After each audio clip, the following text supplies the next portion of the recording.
Hi folks, today I want to walk you through how to set up your Spring 2023 Canvas course by walking through this checklist.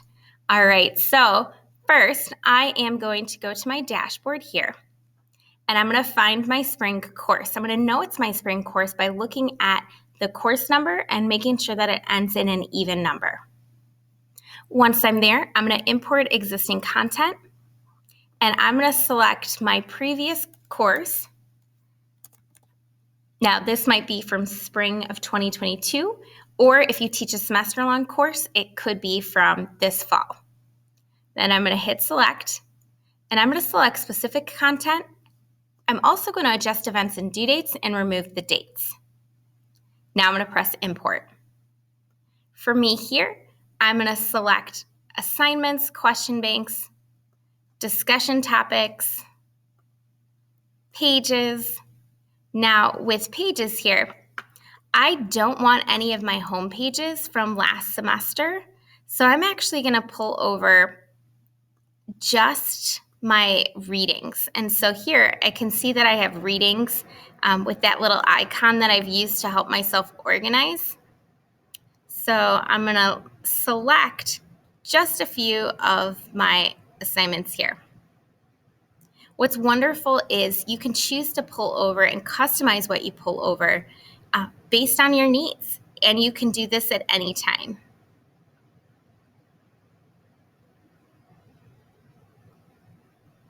All right, now that I've cleaned that up, I don't want rubrics. Rubrics are going to come over with the assignments themselves, so I'm going to hit select, and all of that information is going to pull over.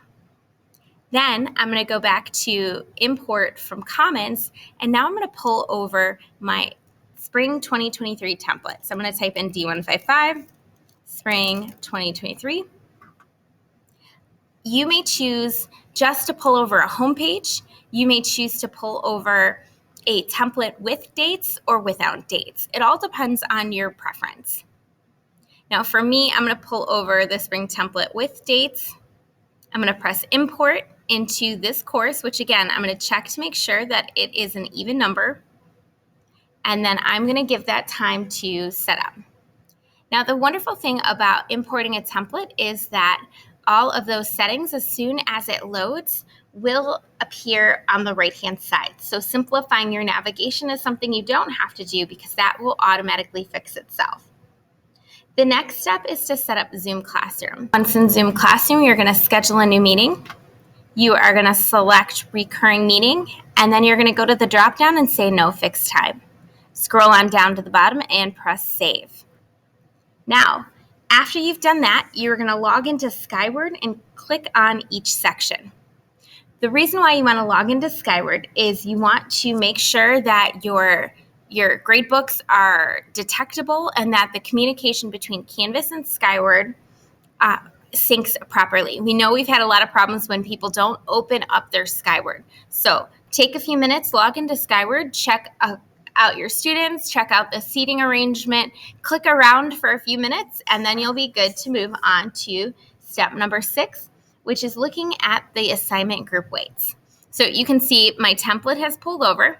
Now I'm going to want to change that course name and customize my course.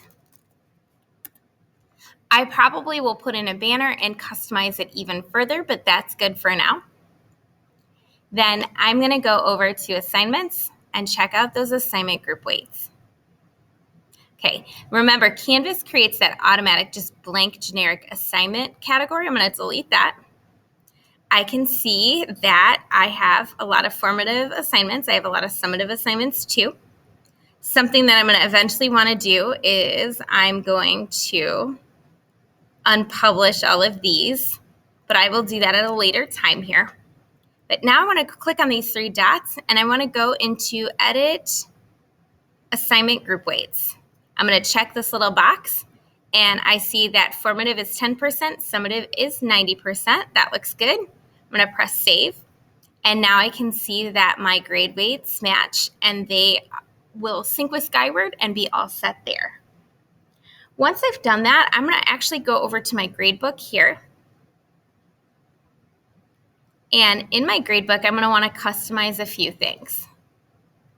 So for me, I'm going to get rid of any of my unpublished assignments. I'm also going to scroll all the way to the end here. And I'm going to move totals to the front so that my totals are going to appear right there. And I want to turn on some filters. So I'm going to go to View. I'm going to filter by module so that I can organize things by week. I'm also going to filter by section so I can look at first period, second period, third period, etc. And the other thing that I am going to take a look at is going to my three dots here, clicking on Grade Sync, and I want to turn on Nightly Sync. So I'm going to click on Utilities. I'm going to turn on Nightly Sync here. And now my Canvas will sync every single night, although I will manually resync when I update grades and things like that. So now I've got that fail-safe turned on. And now I can begin to customize my course. I can go over to modules here, and I can start to organize my information, and I am all set for the spring semester.